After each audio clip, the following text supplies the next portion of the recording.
جو لوگ اللہ کی کتاب سے ان آیتوں اور ہدایتوں کو جو اس نے نازل فرمائی ہیں چھپاتے اور ان کے بدلے تھوڑی سی قیمت یعنی دنیاوی منفعت حاصل کرتے ہیں، وہ اپنے پیٹوں میں محض آگ بھرتے ہیں۔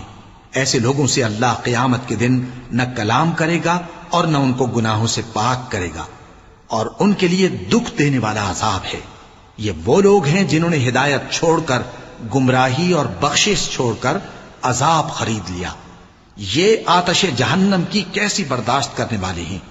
یہ اس لیے کہ اللہ نے کتاب سچائی کے ساتھ نازل فرمائی، اور جن لوگوں نے اس کتاب میں اختلاف کیا وہ ضد میں آ کر نیکی سے دور ہو گئے ہیں۔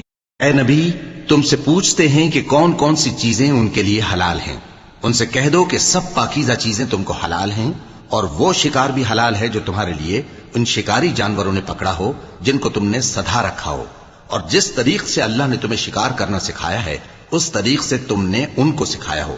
تو جو شکار وہ تمہارے لیے پکڑ رکھیں اس کو کھا لیا کرو، اور شکاری جانوروں کے چھوڑتے وقت اللہ کا نام لے لیا کرو، اور اللہ سے ڈرتے رہو، بے شک اللہ جلد حساب لینے والا ہے۔ آج تمہارے لیے سب پاکیزہ چیزیں حلال کر دی گئیں، اور اہل کتاب کا کھانا بھی تم کو حلال ہے اور تمہارا کھانا ان کو حلال ہے، اور پاک دامن مومن عورتیں اور پاک دامن اہل کتاب عورتیں بھی حلال ہیں، جبکہ ان کا مہر انہیں دے دو، اور نکاح سے عفت قائم رکھنی مقصود ہو، نہ کہ کھلی بدکاری کرنی اور نہ چھپی دوستی کرنی۔ اور جو شخص ایمان کا منکر ہوا اس کے عمل ضائع ہو گئے، اور وہ آخرت میں نقصان پانے والوں میں ہوگا۔ اور ہماری مخلوقات میں سے وہ لوگ بھی ہیں جو حق کا رستہ بتاتی ہیں اور اسی کے مطابق انصاف کرتی ہیں، اور جن لوگوں نے ہماری آیتوں کو جھٹلایا ان کو ہم بتدریج اس طرح پکڑیں گے کہ ان کو معلوم ہی نہیں ہوگا، اور میں ان کو مہلت دیے جاتا ہوں، میری تدبیر بڑی مضبوط ہے۔ کیا انہوں نے غور نہیں کیا کہ ان کے رفیق یعنی پیغمبر کو کسی طرح کا بھی جنون نہیں ہے؟ وہ تو صاف صاف خبردار کرنے والے ہیں۔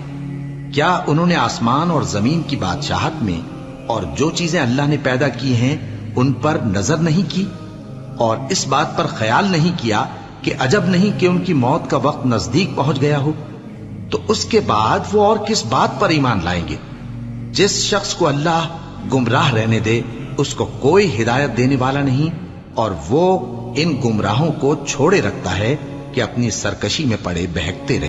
یہ لوگ تم سے قیامت کے بارے میں پوچھتے ہیں کہ اس کے واقع ہونے۔ اے نبی، تم سے پوچھتے ہیں کہ کون کون سی چیزیں ان کے لیے حلال ہیں۔ ان سے کہہ دو کہ سب پاکیزہ چیزیں تم کو حلال ہیں، اور وہ شکار بھی حلال ہے جو تمہارے لیے ان شکاری جانوروں نے پکڑا ہو جن کو تم نے سدھا رکھا ہو، اور جس طریق سے اللہ نے تمہیں شکار کرنا سکھایا ہے اس طریق سے تم نے ان کو سکھایا ہو۔